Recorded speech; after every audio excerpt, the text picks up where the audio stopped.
Nissan Bolivinak, and welcome back to Pacific Mornings with Aggie here on 5:31 p.m. We're sitting at 10 minutes past 8 o'clock, and our next guest is a very good friend of the show. She wears many hats, her recent one being a published author for her writing titled For My Yaca, if you have pronounced that correctly, published in the VA Stories by Women of the Moana book. So with that, joining us for a talanoa this morning is professional teaching fellow and author Emmaline Pickering-Martin. Nissan Bolivinak, and welcome to the show. Yandra, Aggie, thanks for having me. Absolutely. You know, it's always a great opportunity to catch up with you. You're looking very pretty there in pink.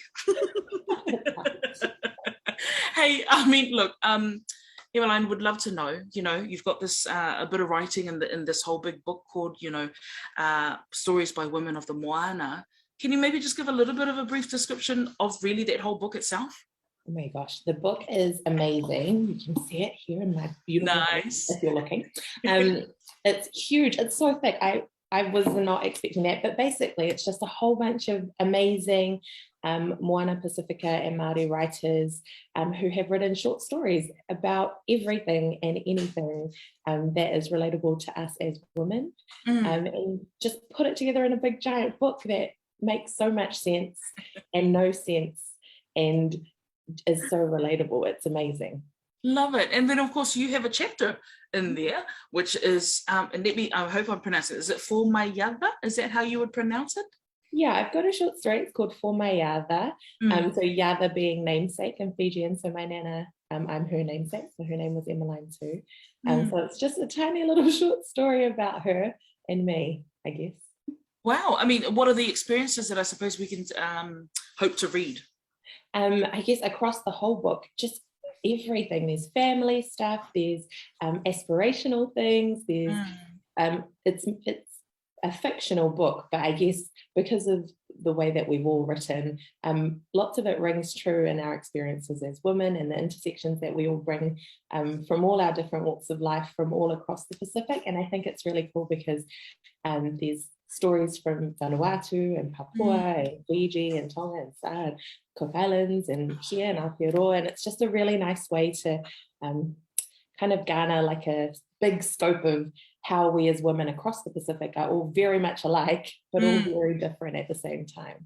Yeah, I love that because, you know, we always talk about Pacific people were natural storytellers, right? And for you yourself to maybe share a little bit of your heritage as a Fijian woman, are we going to expect more than just from this little writing that we've got at the moment?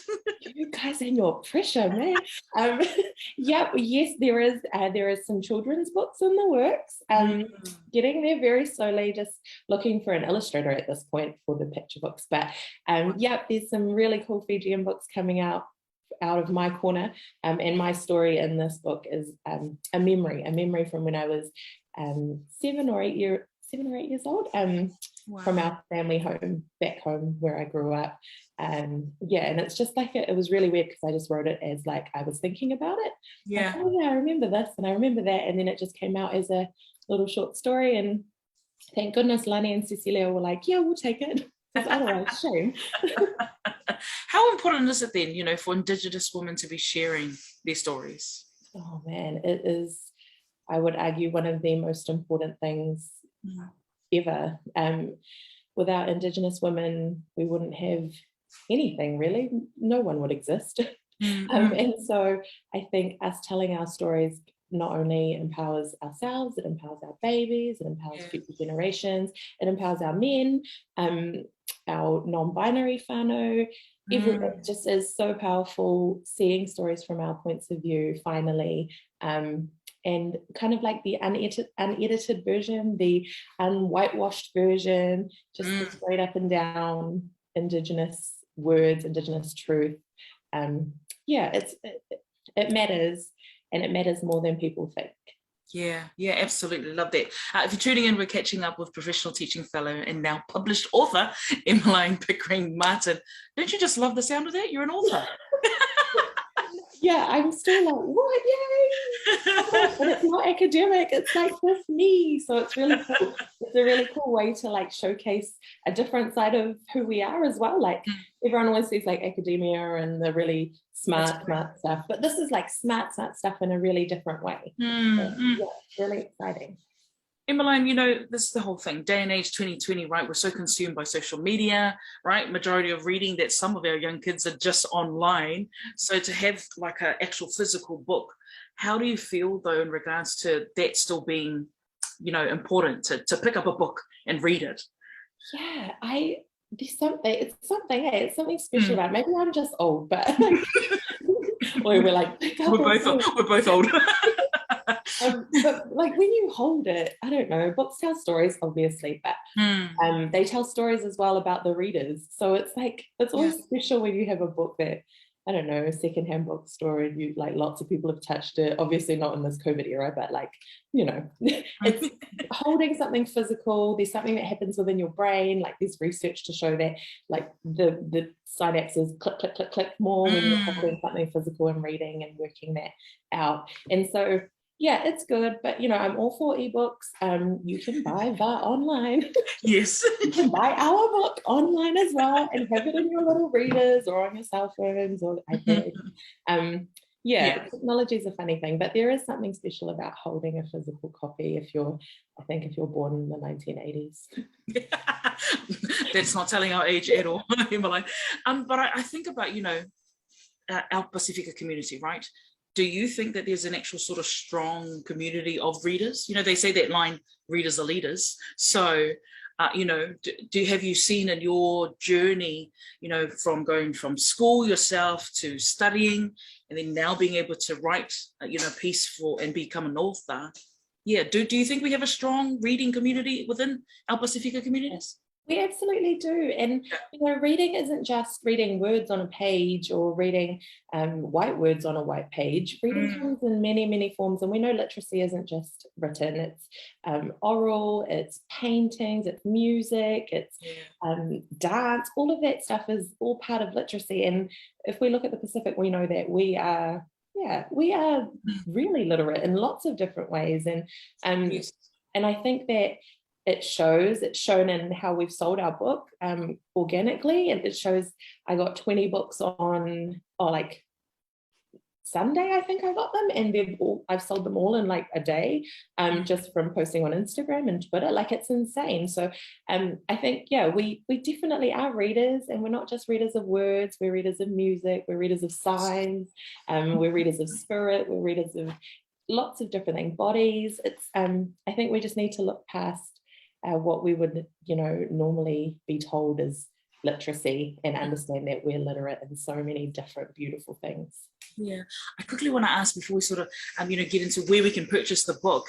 Where is there any time that you may think in your journey, Emmeline? I know you want to write children's books and you've got, you want to do that, but anything maybe within your own Fijian language? Would you like to maybe write books like that? Yeah. So the children's books are in English and Fijian. Ah, nice. So that's cool. But oh my gosh, I can't imagine writing a novel. I think I'd have to move home because when you're not surrounded by your language, and you're like, you kind of not lose it. It just kind of goes to sleep. So I think if I wrote a novel in Vosavakaviti, I'd have to move home for that, and I'd have to like be living with my aunties and uncles and just be like yelled at in Fijian all the time, so that I could, love it. So that I could pick it up, because being a migrant here in the diaspora, it's really easy to forget little things that come across when you're like, if you're reading something in a different language would make more sense. So I would love to, but definitely have to go home for that one. Book and then a movie, that's where I can see this going. But Emmeline, where can we purchase the book? Where should people head to? Oh my gosh, I have a list. Let me tell you. So you can get it from Good Books Bookshop in Wellington, Women's Bookshop in Ponsonby, University Bookshop at UOA, Time Out Bookstore in Mount Eden, Wheeler's Book, which is an online retailer, Academy Books, they do schools and libraries, Children's Bookstore in Wellington, Unity Books in Wellington, or you can get in touch with us on the Tato Publishing socials, and hopefully we have some spare in stock at the moment, but I know we're getting a whole nother run printed because they've been so popular, and we're so grateful. Yeah, and then you did say it is also available online, right? People can actually read. Yes. You can go to Tato Publishing and it has like the list of all the online retailers. Love, love, love. Emmaline, just a final and key message. What are you hoping people are going to take away when they do read this whole entire book? Boy, how good are our Indigenous women? Like, how good are we? We're amazing. And like, I can't give words to how inspirational it is to see stories from people that are just like us. People that you can message on Instagram or message on Facebook, and they'd be like, yeah, hey, and you can like contact them personally, and it's like reachable, and you see them in your community. Like, these are everyday women. You see them in the communities, you see them working at shops and at like different places. It's not like people that you don't know. Everything is reachable and relatable within the book, and I think that's the biggest message. Like, we're so amazing, and we are like multifaceted, and we've got range, and we can write books and have babies and work and do all the things. And I think that's the biggest message from this, is it shows just how multifaceted our Indigenous women are across the Moana, and how beautifully relatable we all are. I'm just so proud of everyone. I'm so proud of all of us, and it's such a work of love. Yeah, I love that, Emmaline. Hey, maybe you should run your own show. Maybe talk show. my gosh. Do you want to give a quick plug? Oh my gosh. So Tumblr Talk, yes, it's season 2, you guys. I'm so proud. So we've released 2 episodes. We're releasing on a Wednesday at 7 p.m. So next Wednesday is the next episode. We're in season 2. We've had like people in 31 countries watching. Like 31 countries. What is that? That is so good. It's insane. So if you guys if anyone wants to watch or read, www.tumblrtalk.com, I would very much appreciate it, and I know my guests would too. Yeah, I love it. Look, if you are not encouraged by this woman, she is full of life, and you need to get this book. Again, it's a beautiful story from so many of our Indigenous women, including this lovely lady, professional teaching fellow and now published author, Emmaline Pickering-Martin. Thank you so much for joining us this morning. We really appreciate it. Maka, Aggie. Thank you. No worries.